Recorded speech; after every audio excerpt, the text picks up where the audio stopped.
Hi there, I'm Tatiana Arno, your city engineer, and I'm here to present the 2030 General Plan and Local Coastal Plan Conformity Determination for an amendment of the City of Oxnard Capital Improvement Program for fiscal years 2020 to 2025.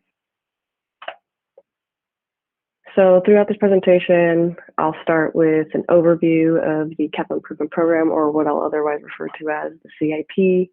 I'll then get into the 2030 General Plan and Local Coastal Plan Conformity Determinations for the fiscal year 2020 to 2025 CIP. And finally, the real purpose of this presentation is we are seeking an amendment to add 3 projects to the 2020 through 2025 CIP. So for starters, what is a CIP? It's the city's plan to build or restore facilities. This does not address any maintenance work, and some examples of projects would include the construction and major alterations of buildings, new hardware for IT, pipeline replacements, playground structure replacements, street rehabilitation and resurfacing, traffic signal hardware installation, wastewater treatment plant electrical work, and things of that nature. So what does it take for a project to qualify under the CIP? Well, for starters, it must meet the following 2 criteria. It should consist of the construction, erection, alteration, renovation, improvement, demolition, or repair work involving any city-owned facility, and it is a project that must cost at least $100,000. Anything below that is called or referred to as routine maintenance that is done separately and outside of the CIP. I'd also like to note that studies and rolling equipment purchases do not qualify under the CIP. So here's an overview of the general CIP process. First and foremost, departments will identify any necessary capital improvements at each of their respective facilities. Staff then reviews the projects for conformity with the general plan and other need assessments. Staff then also verifies the cost estimates and determines priority for the funding. We then present the CIP to the Planning Commission to confirm the conformity with the general plan. And finally, generally speaking, we would then take the CIP to the Public Works and Transportation Committee as well as City Council for final approval.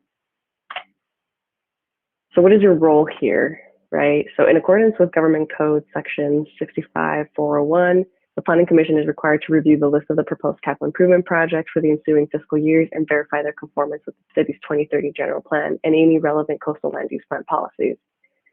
Additionally, per Government Code Section 65402, it requires that real property acquisition or disposition, street vacation or abandonment, public building or structure construction be consistent with the general plan and local coastal land use plan as to location, purpose, and extent. So the Planning Commission will review and verify through a resolution finding that the 2020 through 2025 CIP is in conformity with the general plan and the local coastal plan. Following the Planning Commission's review and verification, the CIP is generally presented at the Public Works and Transportation Committee as well as the City Council for prioritization and final approval, as I mentioned earlier. So what new projects are we trying to add here? There's a total of 3 new projects that we're trying to add to the 2020 to 2025 CIP.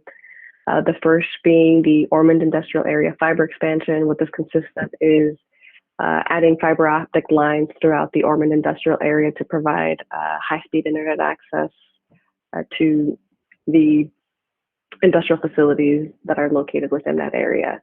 This is under the plan category of community development, goal number 16, with the description being coordinated land use and infrastructure decisions with economic development.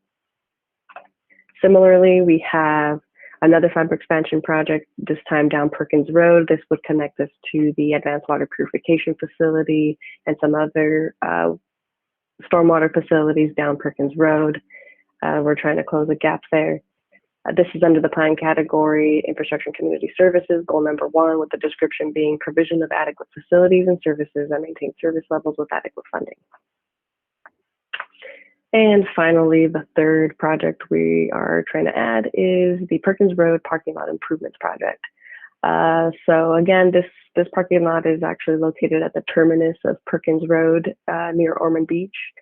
The project will consist of resurfacing the parking lot, adding low light emitting bollards or something of that nature, just to increase safety out there. We will also be adding a fence around the parking lot and the gate for access, again, for increased safety out there. And finally, we are looking to add a couple of electrical vehicle charging stations as well. This is under the plan category Infrastructure and Community Services, goal number 9, with the plan description being adequate parking and loading facilities to support residential commercial parking needs.